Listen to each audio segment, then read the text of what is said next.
Let's see what they can do. Capella at the back in the backfield. The guys they started the game off with, Glore going in motion.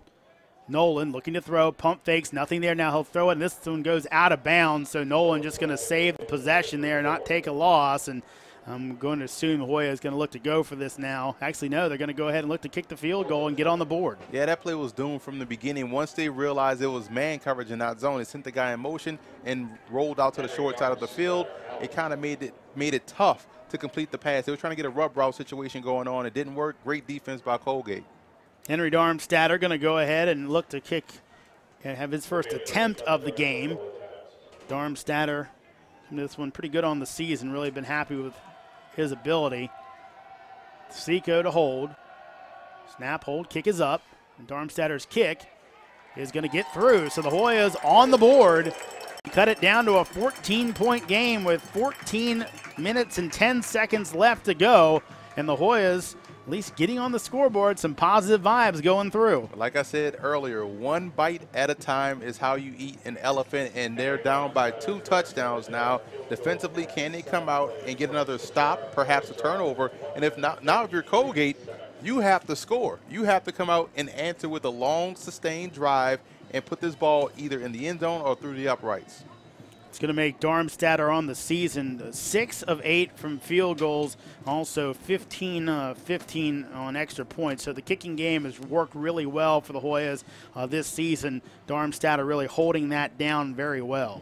It wouldn't surprise me to see Colgate come out and go back to what has worked. Let's go back in the first half. The slow playing of the running game. The zone read has really given Georgetown problems. Maybe the timely short passes to the tight ends in the flat. So they're going to try to chew up this clock for the remaining parts of this game. So we'll see exactly if Georgetown, you almost wondered, is this time maybe for a tricky kick here? I wouldn't put it past it. You know, you have to get aggressive when you're down 14. You haven't had the success of consistently moving the ball down the field. So it wouldn't surprise me. And also with the team that likes to eat clock like Colgate can, maybe not as many possessions as you move through, but it looks like Pretty's going to set up here for a normal kick. And no, it will be an onside kick, and it will be Georgetown's ball. What a play by Georgetown to go ahead and get that play. I believe that is Brandon Williams. So Rob Scarlatta goes into the bag of tricks and comes up gold. You might want to play the lottery today, man. That was an excellent call by you and a great execution of the onside kick. You see right here, pops it straight up, but see, that's what happens. Coaches tell you don't leave your lane too early. That's what happened with Colgate. It was basically a kick to right to Georgetown. Great job, great execution, and you don't see these things happen often successfully, especially this year in the NFL right now. They put up a statistic during Monday night. They're 0 for 20 onside kicks. So to see this happen at this point in the game is huge. The momentum staying with Georgetown now. Can they go down, get a touchdown, and make it a one-possession game? Fake the handoff. Nolan out in the flat. Hill's got it. He's going to be wrapped up and brought down out by Ty McCollum out at the corner spot. And you see this short pass to Hill has become a supplement to their running game. They run well in the second half, but this short pass to Hill and allowing him to make one miss is also can also count as their running game as far as on the outside. So a gain of 7 on that play as handed off to Capella around the end. Joel going to be tripped up, but not until he lunges across and gets the first down. Let's get it down to Tatum. With less than 14 minutes left to go in the game, you can really see the energy and the momentum picking up, whether it's within the team or within the fans with plays like those. So the more big plays that the Hoyas can get, I think the more it will really raise that momentum with the team.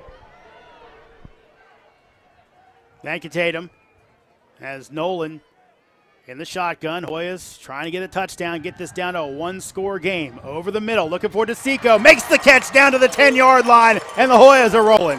When things are protected well and it looks great, it's a perfect play. Throw, catch, great call, great execution. First down, Georgetown. Now they're rolling. We'll see if the Hoyas can punch this one in. Buckman is out, so they're going to have to switch it up as Williams is going to have to come into the game.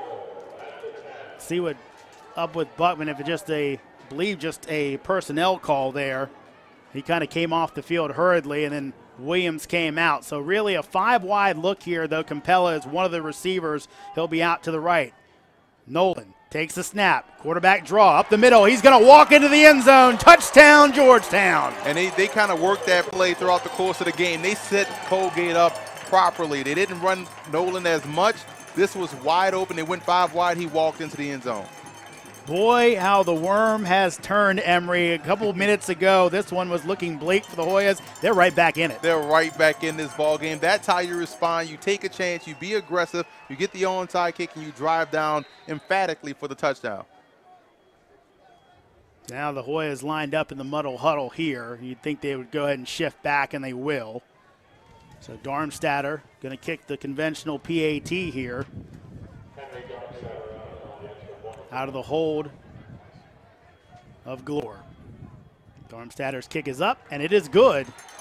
So now, after what was a tough first 3 quarters, the fourth has been all Georgetown.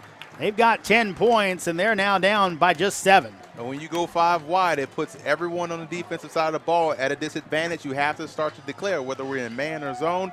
They went man. No one was responsible for Nolan. He walked into the end zone. So now it's kind of interesting. You know, we talked about Dan Hunt has a propensity of liking to go for it all the time on 4th down. And I can only think of maybe one time where maybe they should have punted or maybe should have kicked the field goal. But you see now, will that end up hurting them as Georgetown has stayed in this game? Let's get